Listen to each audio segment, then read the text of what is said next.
അസാധ്യ രുചിയിൽ ചിക്കൻ ഇതുപോലൊന്ന് പൊരിച്ച് നോക്കൂ. പുറമേ നല്ല മൊരിഞ്ഞ കോട്ടിങ്ങോട് കൂടിയാണ് ഈ ഒരു ചിക്കൻ ഇന്ന് നമ്മൾ റെഡിയാക്കാൻ പോകുന്നത്.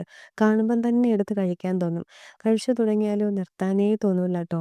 പ്രത്യേകിച്ച് ചിക്കൻ എങ്ങനെ പൊരിച്ചാലും നമുക്ക് എല്ലാവർക്കും ഇഷ്ടമാണല്ലോ. എന്നാൽ ദാ ഈ ഒരു മസാലക്കൂട്ട് റെഡിയാക്കി നോക്കൂ. എല്ലാവർക്കും ഒരുപാട് ഇഷ്ടമാകും. 1 കിലോ ചിക്കൻ നന്നായി കഴുകി വൃത്തിയാക്കി കുറച്ച് ഉപ്പും വിനാഗിരിയും ഇട്ടിട്ട് കഴുകി എടുത്തിട്ടുള്ളതാണ്. 1 കിലോ ചിക്കൻ്റെ മസാലയുടെ കൂട്ടാണ് ഞാനിവിടെ പറയുന്നത്. അപ്പോൾ അത് നന്നായിട്ട് കഴുകി എടുത്തിട്ടുണ്ട്. അതിലേക്ക് 2 ടേബിൾ സ്പൂൺ മുളക് പൊടിയാണ് ആദ്യം ഇട്ട് കൊടുക്കുന്നത്.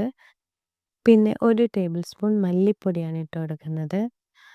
എല്ലാം കുറേശ്ശെ മതിയാവും. പിന്നെ കുറച്ച് മഞ്ഞൾപ്പൊടി ഇട്ട് കൊടുക്കുന്നുണ്ട്. പിന്നെ ഗരം മസാല, ഇച്ചിരി ഗരം മസാല ആഡ് ചെയ്ത് കൊടുക്കുന്നുണ്ട്. പിന്നെ ചിക്കൻ മസാല ഫ്ലേവറിന് വേണ്ടിയിട്ട് ആഡ് ചെയ്ത് കൊടുക്കുന്നുണ്ട്. പിന്നെ ഉപ്പും കൂടെ ആവശ്യത്തിന് ഉപ്പും കൂടെ ചേർത്തിട്ട് ഇനി നമ്മൾ ചെറിയ അരിപ്പൊടി ഉണ്ടല്ലോ, വറുത്ത അരിപ്പൊടിയാണ് ചേർത്ത് കൊടുക്കുന്നത്. പിന്നെ കുറച്ച് കോൺഫ്ലോർ കൂടെ ആഡ് ചെയ്യുമ്പോഴത്തേക്കും നല്ല മൊരിഞ്ഞ നമുക്ക് ചിക്കൻ ഫ്രൈ കിട്ടും. ചിക്കൻ നന്നായിട്ട് മൊരിഞ്ഞ് കിട്ടുന്നത് ഈ അരിപ്പൊടി ഇതും കൂടെ ചേർത്തിട്ടാണ്. പിന്നെ ഇനി അടുത്തതായി ആഡ് ചെയ്യുന്നത് നമ്മുടെ വിനാഗിരി കുറച്ച് ആഡ് ചെയ്യുന്നുണ്ട്.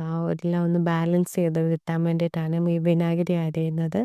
എന്നിട്ട് നന്നായിട്ടൊന്ന് മിക്സ് ചെയ്ത് കൊടുക്കുക. ഉപ്പും എല്ലാം കൂടെ നന്നായിട്ടൊന്ന് മസാല എല്ലാം കൂടെ നന്നായിട്ട് പിടിക്കാൻ ഒരു അരമണിക്കൂർ ഫ്രിഡ്ജിൽ തന്നെ റെസ്റ്റ് ചെയ്യാനൊന്ന് വെക്കുക.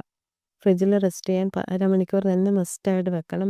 എങ്കിലേ നമുക്ക് നല്ലൊരു ടേസ്റ്റി ആയിട്ട് ആ ഒരു മസാല എല്ലാം പിടിച്ച് ചിക്കന് നമുക്ക് നന്നായൊരു ടേസ്റ്റ് കിട്ടത്തുള്ളൂ. അപ്പോൾ അതിന് ശേഷം ഞാൻ എടുത്തിട്ട് ഒന്ന് ഫ്രൈ ചെയ്യാൻ വെക്കുന്നുണ്ട്. ഇതിന് വേറൊരു മസാലക്കൂട്ട് കൂടെ ഇതിൽ തയ്യാറാക്കുന്നുണ്ട്. ആരും സ്കിപ്പ് ചെയ്യാതെ കാണണേ. നമ്മുടെ വീഡിയോ കാണുമ്പോൾ നിങ്ങൾക്ക് ഇഷ്ടമാവുന്നുണ്ടെങ്കിൽ എല്ലാവരും നമ്മുടെ വീഡിയോയ്ക്ക് ലൈക്ക് ഒന്ന് തരണേ. നമ്മുടെ ഫാമിലിക്കും ഫ്രണ്ട്സിനും ഒക്കെ ഷെയർ ചെയ്ത് കൊടുക്കണേ. ഇഷ്ടമാണെങ്കിൽ സബ്സ്ക്രൈബും ചെയ്യണേ. അപ്പോൾ ദാ നമ്മുടെ ചിക്കന് വറുത്ത് അത് കോരിയെടുക്കുന്നുണ്ട്. നന്നായിട്ട് മൊരിഞ്ഞ് കിട്ടിയിട്ടുണ്ട്. നല്ല ക്രിസ്പി ആയിട്ട് കിട്ടിയിട്ടുണ്ട്. നമ്മൾ അരിപ്പൊടിയും കോൺഫ്ലോറും കൂടെ ചേർക്കുമ്പോഴത്തേക്കും നല്ലൊരു സ്വാദ് കിട്ടുന്നുണ്ട്. എന്നാൽ നല്ലൊരു ടേസ്റ്റി ആയിട്ടുള്ളൊരു മസാലയാണിത്. എല്ലാവരും ഇത് ട്രൈ ചെയ്ത് നോക്കണേ. നമ്മുടെ ചിക്കന് നന്നായി ഫ്രൈ ചെയ്തിട്ട് ഞാനത് പ്ലേറ്റിലോട്ട് മാറ്റി വെക്കുന്നുണ്ട്. ഇനി അടുത്ത് നമുക്ക് വേറൊരു മസാലക്കൂട്ട് കൂടെ ചേർക്കുമ്പോഴാണ് ഈ ചിക്കന് കുറച്ചുകൂടെ ടേസ്റ്റ് കൂടുന്നത്. അപ്പം ദാ ഞാൻ ചിക്കനെല്ലാം കോരി എടുത്തിട്ടുണ്ട്. ഒരു പ്ലേറ്റിലോട്ട് മാറ്റി വെക്കുന്നുണ്ട്. ഇനി നമ്മൾ നേരത്തെ ചിക്കന് ഉണ്ടാക്കിയെടുത്ത മസാലയുണ്ടല്ലോ, അതിലേക്ക് കുറച്ച് തേങ്ങ തിരുകിയത് ചേർത്ത് കൊടുക്കുക. പിന്നെ കുറച്ച് മുളക് പൊടി ചേർത്ത് കൊടുക്കുക. പിന്നെ പച്ചമുളകും വെളുത്തുള്ളിയുടെ തൊലി കളയാതെയാണ് ഇട്ടത്. അന്നേരമാണ് ഒരു പ്രത്യേക ഫ്ലേവർ കിട്ടുന്നത്. എന്നിട്ട് ആവശ്യത്തിന് ഉപ്പും കൂടെ ചേർത്തിട്ട് നന്നായിട്ടൊന്ന് ഇളക്കി കൊടുത്തിട്ട് അതൊന്ന് മിക്സ് ചെയ്തെടുക്കുക. ഈ ഒരു പൊടിയും കൂടെ ചേർത്തിട്ട് കഴിക്കുമ്പോൾ ചിക്കൻ ഒരു അസാധ്യ സ്വാദാണ്. അടിപൊളി ടേസ്റ്റാണ്. ഇനി ആ ചിക്കൻ നമ്മളിപ്പോൾ ഉണ്ടാക്കി വെച്ചത് അത് ആ ചിക്കൻ വറുത്ത എണ്ണയിലോട്ട് തന്നെ ഇട്ടിട്ട് നന്നായിട്ടൊന്ന് ഫ്രൈ ചെയ്തെടുക്കുക. കരിഞ്ഞു പോകാതെ പ്രത്യേകം ശ്രദ്ധിക്കുക. ഒരു മീഡിയം പരുവമുണ്ട്. ഒരു ബ്രൗൺ കളർ ആകുമ്പോഴത്തേക്കും കോരിയെടുക്കുക. അല്ലെങ്കിൽ ഇത് പെട്ടെന്ന് കരിഞ്ഞു പോകും.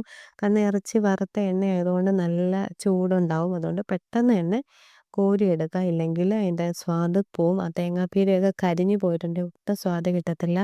അപ്പോൾ അത് കറക്റ്റായിട്ട് ആ ഒരു പരുവം നോക്കിയിട്ട് കോരിയെടുക്കുക. ഈ പൊടി ഈ ചിക്കനും കൂടെ ചേർത്ത് കഴിക്കുമ്പോൾ ഒരു പ്രത്യേക സ്വാദാണ്. അപ്പോൾ എല്ലാവരും ഈ വീഡിയോ ഇഷ്ടപ്പെട്ടു എന്ന് വിചാരിക്കുന്നു. ട്രൈ ചെയ്ത് നോക്കണേ. Thanks for watching.